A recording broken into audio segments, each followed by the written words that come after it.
ప్రేమతోటి ఏదో దయాదాక్షిణ్యాలతోటి మీకు ఇవ్వాల్సినటువంటి అవసరం లేదు. ఈ నేల మీద పుట్టి పెరిగినటువంటి ప్రతి జీవికి, ప్రతి ప్రాణికి, ప్రతి వ్యవస్థకు, ప్రతి వాళ్ళకు కూడా హక్కు ఉంది. ఇది హక్కు, మన హక్కు. మన హక్కు ఇవ్వడానికే 79 సంవత్సరాలు గడిచిపోయింది. ఇప్పటికే ఇంకా ఎన్ని సంవత్సరాలని ఎదురు చూస్తాం? చట్టాలు చేసిన తర్వాత కూడా అమలు కావడానికి సిద్ధంగా లేరు. అంత వివక్షతలే, మొత్తం అసమానతలే, అహంకారమే, ఆధిపత్యమే, పెత్తనమే, మొత్తం బలహీనుల మీద పెత్తనమే, మహిళల మీద పెత్తనమే. కాబట్టి మరి అటువంటి వ్యవస్థ కోసం మనం పోరాటం చేయాల్సినటువంటి అవసరం ఉంది. మాటలలో చెప్పటం కాదు. మరి స్త్రీకి అయితే నిజంగా తల్లి హృదయం చాలా గొప్పది. పిల్లలందరినీ కూడా సమానంగా చూసే దృష్టి ఒక తల్లికి మాత్రమే ఉంటుంది. కన్నా పిల్లల్నే కాదు, బయటి పిల్లల్ని కూడా వడ్డింపు చేసే దగ్గర కూడా సమానమైనటువంటి దృక్పథం తల్లికి కూడా సమానంగా చూసి చేరదీసి వాళ్లకు గౌరవాన్ని, ప్రేమను పంచి ఇచ్చే తల్లి నిజంగా గొప్పది. కాబట్టి పూర్వకాలం అయితే మాతృ వ్యవస్థనే మాతృస్వామ్య వ్యవస్థనే కొనసాగింది.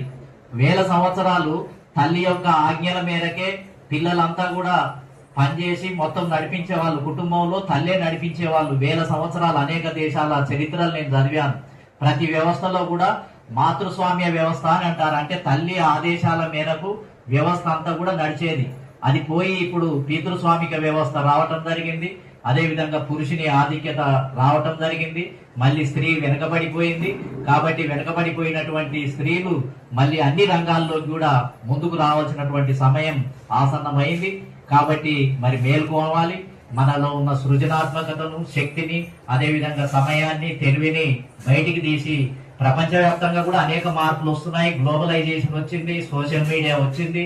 సోషల్ మీడియాలో అద్భుతంగా ఏంటిది అని అంటే ఇటు వ్యవసాయ రంగము, పారిశ్రామిక రంగము, విద్యా రంగము, సాంకేతిక రంగము, వీటి గురించే ఎక్కువ మాట్లాడాలి. అనవసరమైనటువంటి విషయాల్లోకి వెళ్ళి మళ్ళీ ఏంటిది అని అంటే సమాజంలో రుగ్మతలను, అదే విధంగా అనేక రకాలైనటువంటి దురాభిప్రాయాలను పెంచే దిశగా కాకుండా ఒక మంచి భావజాలంతో మరి ఆ విధంగా ముందుకు వెళ్లాల్సినటువంటి సమయం ఆసన్నమైంది అని చెప్పి కోరుకుంటూ చాలా మంది వక్తలు ఉన్నారు. కాబట్టి నాకు ఈ అవకాశం ఇచ్చిన మీ అందరికి కూడా కృతజ్ఞతలు తెలియజేస్తూ సెలవు తీసుకుంటున్నాను.